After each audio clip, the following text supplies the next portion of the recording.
하나님의 말씀은 로마서 3장 19절에서 28절 말씀입니다. 로마서 3장 19절에서 28절 말씀까지 저희들이 보도록 하겠습니다. 제가 봉독해 드리도록 하겠습니다. 우리가 알거니와 무릇 율법이 말하는 바는 율법 아래에 있는 자들에게 말하는 것이니 이는 모든 입을 막고 온 세상으로 하나님의 심판 날에 있게 하려 함이라.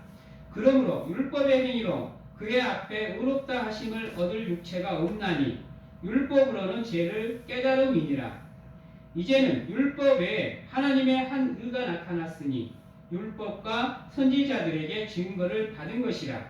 곧 예수 그리스도를 믿음으로 말미암아 모든 믿는 자에게 미치는 하나님의 의니 차별이 없느니라.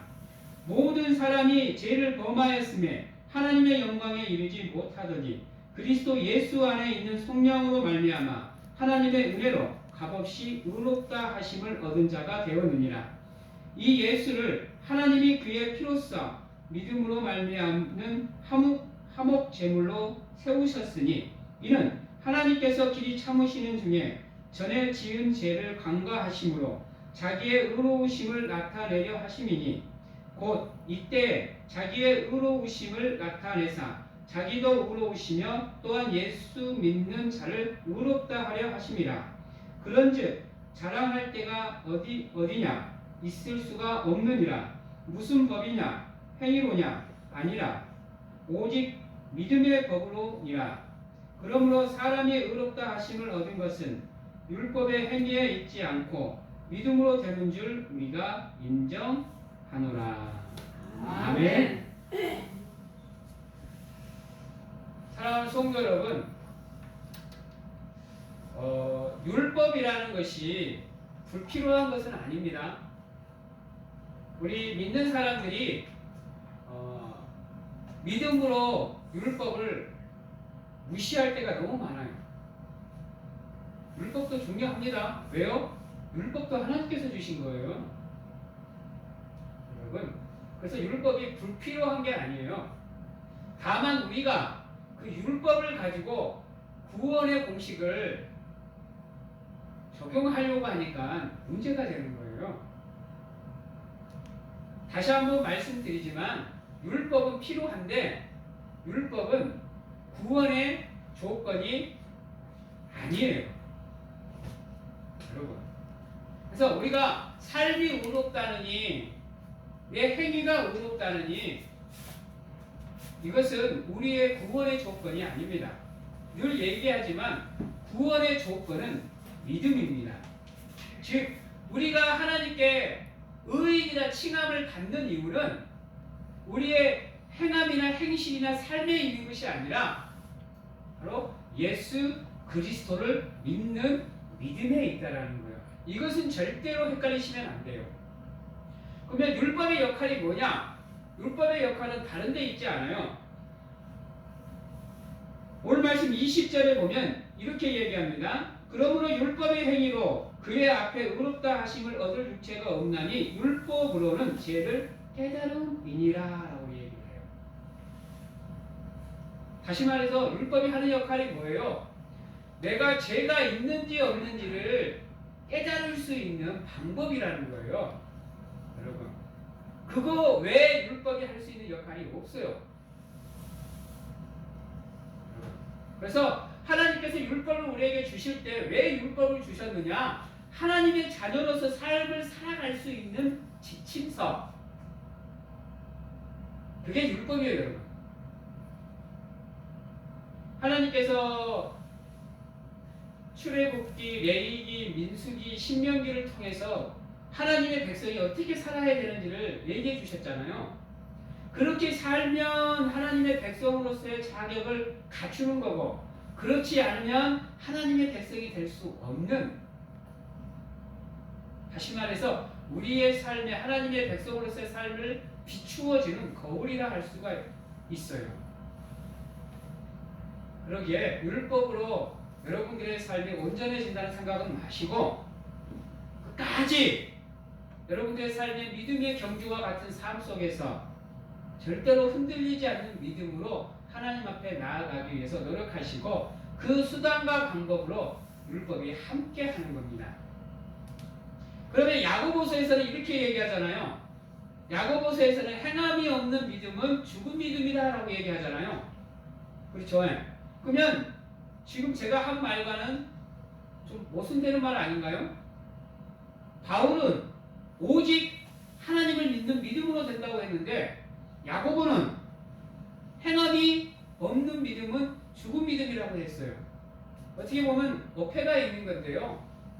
여러분, 이것은 하나님을 믿는 믿음 안에서 행해지는 행함입니다. 믿음 없이 행해지는 행함으로는 절대로 우리가 구원을 받을 수 없어요. 야고보가 행함이 없는 믿음은 죽은 믿음이다 라고 얘기할 때 전제 조건이 뭐냐? 우리가 믿음으로 살아가는 삶 안에 있을 때예요. 즉 바울이 주장하는 거나 야고보가 주장하는 거나 기준은 하나님이라는 거예요. 하나님 안에, 하나님 앞에. 그래서 여러분, 우리를 의롭다라고 칭해 주실 수 있는 존재는 오직 하나님이에요.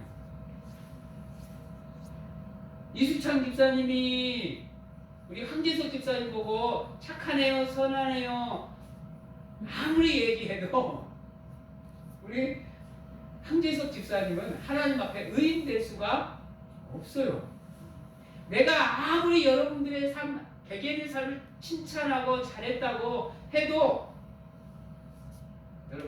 여러분들은 하나님 앞에 진정한 의인일 수가 없다라는 거예요. 왜요? 여러분을 의인이라 칭해줄 수 있는 분은 나도 아니고 옆 사람도 아니고 가족도 아니고 이 나라 대통령도 아니에요. 오직 하나님만 여러분들을 의인이라 칭할 수 있는 겁니다. 누구로 말미암아? 예수 그리스도를 믿는 믿음으로 말미암아. 이게 중요한 거예요. 칭의는 의롭다 함을 받는 조건은 누가 뭐라 그래도 예수 그리스도를 믿는 믿음으로 말미암아입니다. 그래서 세상에서 살아가시는 분들은 세상에서는 의인일 수 있어요. 여러분, 공자는 세상에서 성자일 수 있습니다. 그러나 하나님 앞에서는 죄인이에요. 세상에서 아무리 위인이라 칭찬을 받고 성자라 칭찬을 받고 서민이라 칭찬을 받아도 그것은 이 세상으로 국한되는 거예요. 그들이 아무리 성인의 삶을 살아도요 천국에 갈 수 없어요. 여러분들이 아무리 의로운 삶을 살아도요 세상 사람들이 보기에 의로운 삶을 살지라도 여러분들의 삶은 천국으로 갈 수 없어요. 여러분들이 천국으로 가려면 사는 삶을 살려면 예수 그리스도의 믿음이 필요해요. 여러분들 학창 시절, 어린 시절부터 수없이 불러오는 구원열차라는 노래가 있잖아요. 오직 믿음으로만 우리가 천국열차에 올라탈 수가 있습니다. 그게 조건이 된 행함이 바로 우리의 믿음을 살아나게 하는 거예요. 거기서 말하는 행함이란 좀 어려운 말인데 다른 게 아니라 믿음을 온전한 믿음을 표현하는 방식이 행함이라는 거예요.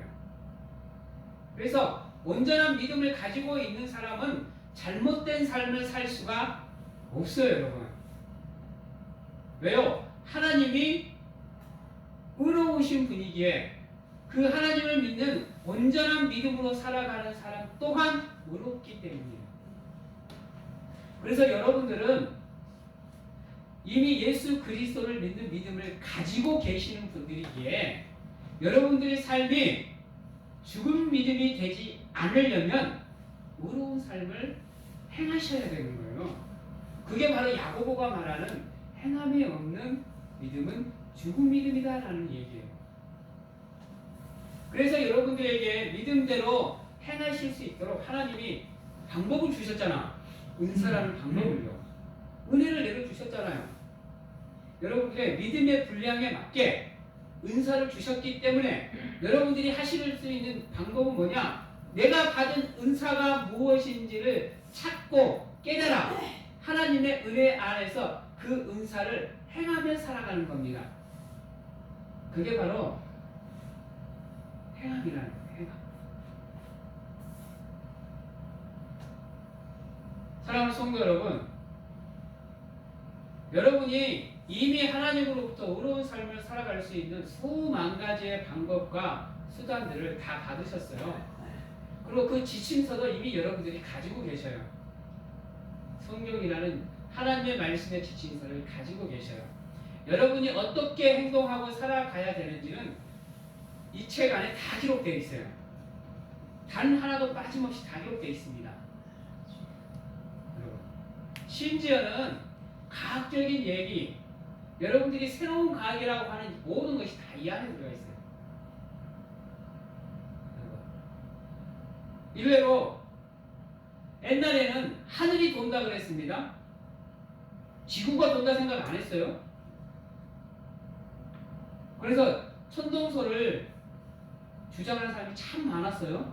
근데 성경의 엽기서에 보면요, 이미 성경의 엽기서에는 지구가 돈다고 얘기해놨어요, 여러분.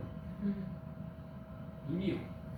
천동설을, 지동설을 주장하기 약 몇천 년 전부터 시작해서 성경에는 이미 몇백 년 전부터 이미 성경에는 지동설을 주장해놨어요, 여러분.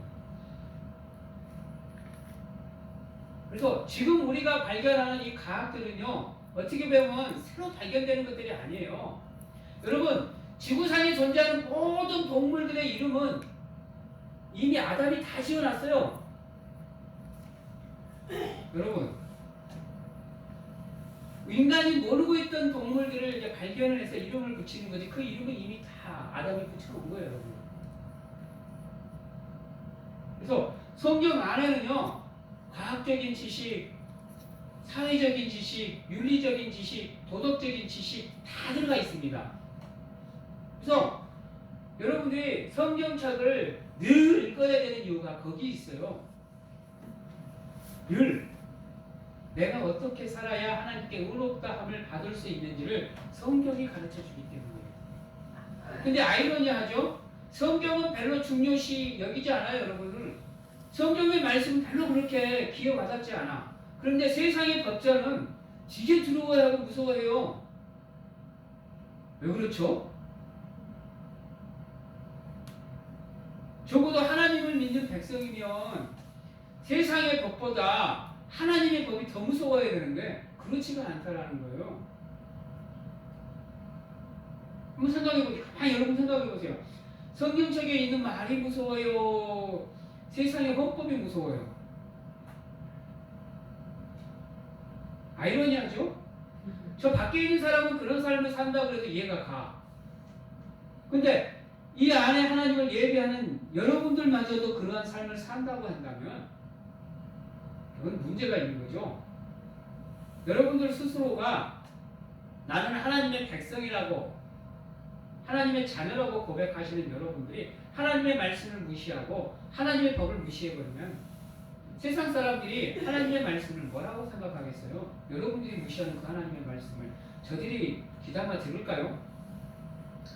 아니라는 거죠. 여러분, 헌법을 제정한 사람들이 헌법을 무시해버리면 국민들이 그 헌법을 따라요? 안 따라요, 여러분.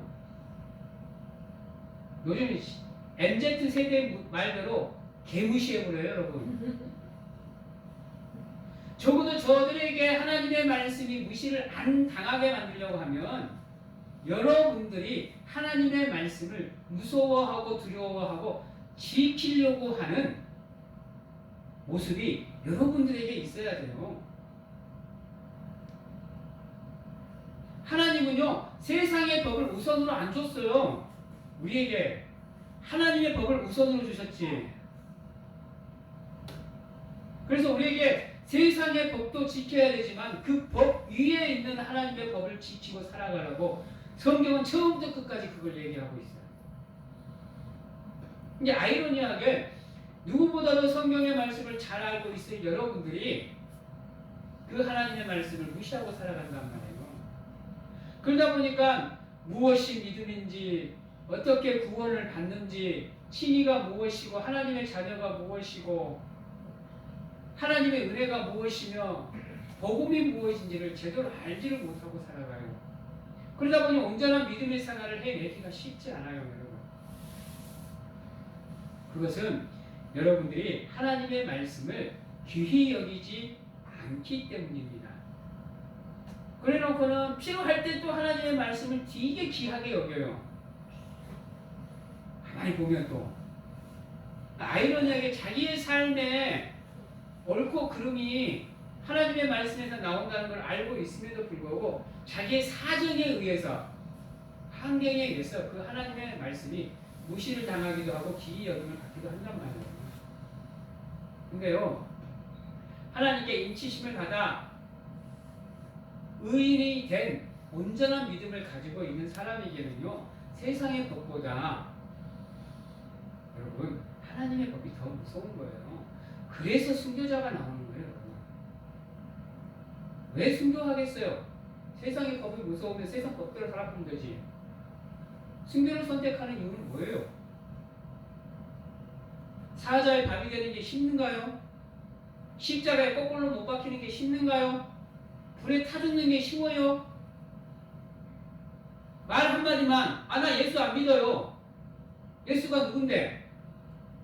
잠깐만 내려놔보면 편안한 삶을 살 수도 있는데요.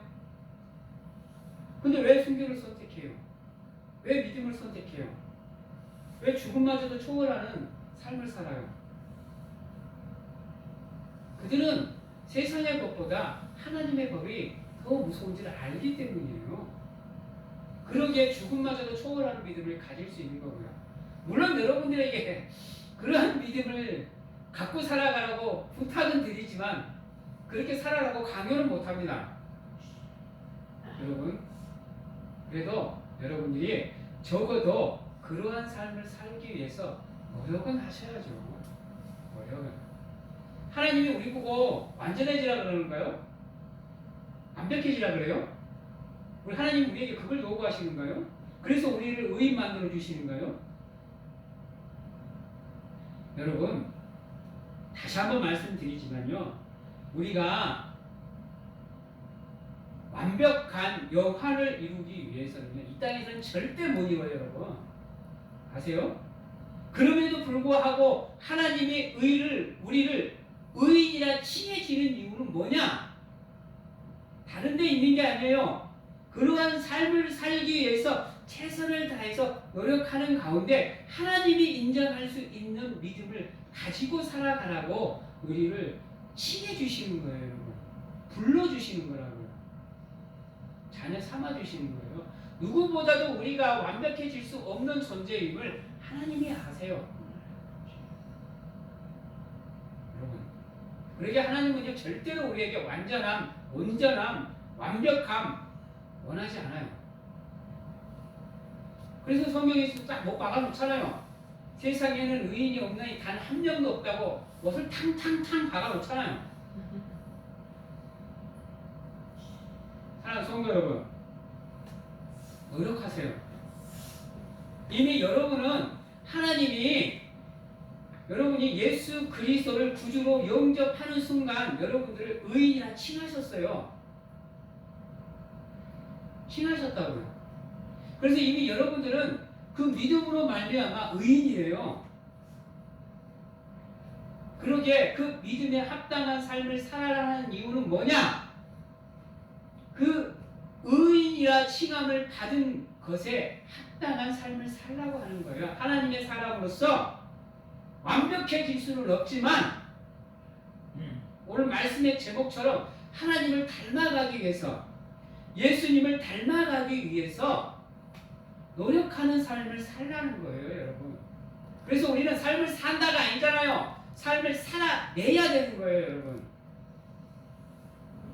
제가 너무너무 여러분들을 위해서 기도할 때 살아내야 된다고 얘기를 하잖아요.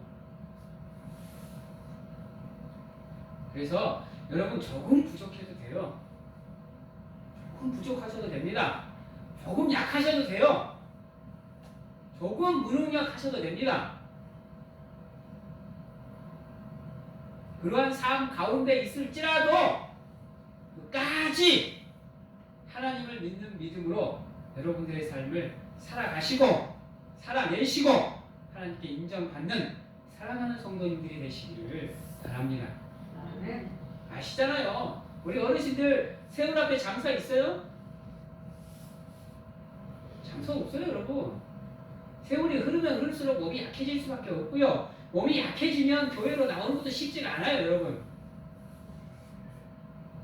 그럼에도 불구하고 하나님의 전으로 나오는 그 모습이 하나님께는 아름답게 보이는 겁니다. 여러분, 힘들고 어렵고 아프고 고통스러워도 세상 바라보지 않고 사람 바라보지 않고 하나님께 매달리기 위해서 이 하나님을 예배하는 자리로 나오는 그 여러분들의 삶이 바로 의인의 삶인 거예요, 여러분. 가서 누구 도와준다고 얼마 남이 어려운 일이 있다고 해서 도와주는 일, 물론 그것도 선한 일이죠. 그러나 하나님은 그런 것으로 여러분들의 삶을 판단하지 않는다니까요. 근다고 또 그런 삶을 살지 말라는 얘기는 아니에요. 아셨죠? 우리 목사님이 이렇게 얘기했다고 남 도와줄 일 안 도와지고 나만 덕불장군으로 살아가는 말 아니에요. 그런 삶의 모습은요, 온전한 믿음 안에 있으면 자연스럽게 나오는 거예요, 여러분. 왜요? 하나님이 자비롭고 긍휼하신 분이기에 하나님을 믿는 백성들과 자연스럽게 자비로운 마음, 긍휼한 마음을 가지게 되어 있는 거예요, 여러분. 그래서 그런 삶으로는 하나님 앞에 자랑할 게 없어요, 여러분. 여러분들이 인쳐주신 그 삶에서 나오는 자연스러운 모습이기에 하나님 나 이렇게 살았는데요? 하나님 나 이렇게 살았는데요? 자랑할 필요가 없다라는 거예요. 그건 너무도 자연스러운 믿음의 백성의 삶이기에 하나님이 원하는 건 그런 삶이 아니라 하나님 앞에 얼마만큼 믿음으로 여러분들의 삶을 드리느냐가 하나님이 원하시는 삶의 모습인 거예요. 그래서 여러분 힘든 사람들을 위해서 기도하는 거 여러분이 당연히 해야 되는 하나님의 백성의 의무이고 책임입니다. 중보 기도가 그래요.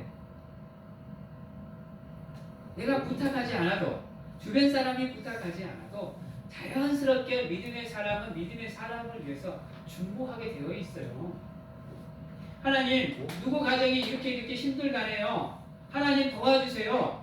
라고 자연스럽게 그 사람을 위해서 기도하는 거예요. 여러분 기도 많이 한다고 누구한테 자랑하지 마세요. 예배 많이 드린다고 잘 드린다고 누구한테 자랑하지 마세요. 찬양 잘한다고 못하면 어때요? 세상 사람들 다 노래 잘 부르면 재미없어요. 나 같은 음치도 있어야 재밌지. 박자도 뭐 치고 박자도 음도 뭐 잡고 해야 좀 노래 좀 하시는 분들이 좀 거기 좀 둘 수 있지. 다 잘해버리면 재미없어요, 세상 여러분. 세상에요, 의인만 있다고 생각해보세요. 재밌을 것 같죠? 하나도 재미없어요. 온전한 사람만 있어도 재미없어요. 아픈 사람도 있고, 힘든 사람도 있고, 어려운 사람도 있고 해야 삶이 재미있는 거예요. 죄송합니다만. 그래서 하나님은요, 절대로 인간에게 완벽함을 요구하지 않습니다. 왜요? 세상에서 살아가면서 여러분들이 보여지는 모습은 당연한 거예요. 당연한 거. 믿음 안에서. 그래서 잘났다고 교만할 필요도 없고 많다고 교만할 필요도 없고 힘 세다고 자만할 필요도 없고 늘 하나님 앞에 겸손해야 되는 이유도 거기에 있어요. 당연한 거 갖고 누구한테 칭찬받으려고 그러면 칭찬해줘요? 여러분? 안 해줘요? 여러분한테 한 개 우스갯소리로 하나만 물어보겠습니다. 남편이 아내를 사랑해주는 게 당연한 걸까요? 특별한 걸까요? 그렇죠? 그러면 아내가 남편을 사랑하는 건 당연한 걸까요? 특별한 걸까요? 당연한 거죠? 왜 근데 우리는 조그마한 그 사랑의 고백에 감동을 받아요? 여러분, 부부가 서로 사랑하는 것이 당연하듯이 믿음의 사람들이 서로 사랑하는 것도 당연한 겁니다. 그래서 교회 안에서 믿음의 사람들이 만났을 때는요, 하나님이 얘기하잖아요. 형제 자매, 믿음의 가족, 사랑하는 거예요. 그래야 이 교회가 하나님의 은혜 안에서 온전해져 가는 거예요. 이 우리를 의인이라 칭해 주는 이 하나님의 은혜 안에는 바로 사랑이라는 개념이 들어가 있어요. 그래서 우리가 하나님께 구원받으면 늘 감사해야 되는 이유는 그 안에 무엇이 있기 때문에요. 우리를 향한 하나님의 무한하신 사랑이 있기 때문에 우리가 늘 감사하는 거예요. 십자가를 왜 바라보고 울어요? 여러분, 그 십자가에 뭐가 있기 때문에? 우리를 향한 하나님의 사랑이 그 안에 깃들어 있기 때문에 이 십자가가, 나무로 만들어진 이 십자가가 우리한테 감동을 주는 이유는 그 이유예요. 그래서 여러분, 하나님께 의인이라 칭함을 받은 사람은요, 자연스럽게 나로 통해서 세상으로 사랑이 흘러가게 만들어야 되는 거예요. 중보 기도를 하는 거, 선한 일을 하는 거, 하나님께 충성하는 이유, 인내하는 이유, 절제하는 이유 다 뭐예요? 다 사랑의 개념이에요, 여러분. 그래서 성경은 뭐라 그래요? 믿음, 소망, 사랑 중 그 중에 제일이 뭐다? 믿음 또한 사랑을 포함하는 개념이에요, 여러분. 믿음이 풀었으면 하나님을 향한 사랑을 나타내는 거예요, 여러분. 이제 말씀을 마치도록 하겠습니다. 여러분, 우리를 구원할 수 있는 존재는 오직 예수입니다. 하나님은 그 이름 외에 다른 이름을 우리에게 허락하지 않으셨습니다. 그리고 사람은 사람을 구원할 수 없습니다. 사람은 사람을 의인이라 칭할 수 없습니다. 오직 하나님만 우리를 의인이라 칭해 주는 겁니다. 고로 사랑하는 성도들은 이미 칭의를 받으셨습니다. 이제 여러분들은 하나님을 닮아가는 삶, 예수 그리스도를 닮아가는 삶을 시작하셨어요. 끝까지 그 삶의 길에서 완주하셔서 하나님과 함께 영화로운 천국으로 들어가시는 사랑하는 성도님들이 다 되시기를 주님의 이름으로 축원합니다. 기도하겠습니다. 사랑의 하나님, 감사합니다. 우리가 늘 하나님 앞에 겸손해야 되는 이유, 하나님, 우리는 하나님이 없이는 아무것도 할 수 없는 존재이기에, 그저 하나님의 은혜를 바라보아야 되는 존재이기에 겸손히 하나님 앞에 나옵니다. 오늘 이 시간 우리 사랑하는 성도들이 하나님의 말씀을 들으며 마음판에 새긴 삶을 살아갈 수 있도록 책임져 주시고, 혹여나 삶에 어려운 문제가 있어 기도하고 간구하는 성도들이 있다면 그 심령을 헤아려 주셔서 응답되어지는 놀라운 은혜가 함께하게 하나님 도와주시옵소서. 우리는 오직 하나님이 삶의 기준이, 믿음의 기준인 삶을 살아가기 위해서 힘쓰고 애씁니다. 무너지지 않도록, 포기하지 않도록 하나님께서 도와주셔서 끝까지 믿음의 경주를 완주해내 하나님께 칭찬받는 우리가 될 수 있도록 하나님 축복하여 주시옵소서. 지금은 우리를 죄에서 구원하시기 위해 이 땅에 오신 예수 그리스도의 은혜와 세상 끝날까지 우리와 함께 하시는 가운데 안아주시고 품어주시는 하나님 아버지의 사랑하심과 세상 어느 곳에 가서 무엇을 하든지 간에 우리를 지키시고 보호하시는 성령님의 교통하심이 오늘 이 자리에서 온전히 하나님만 바라보며 모든 것을 하나님께 맡기고 살아가겠노라고 확신하고 결단하는 귀한 하나님의 성도님들 머리 위에와 가정과 직장, 자녀와 건강 위에 지금부터 영원토록 함께 하시기를 축원하옵나이다. 아멘.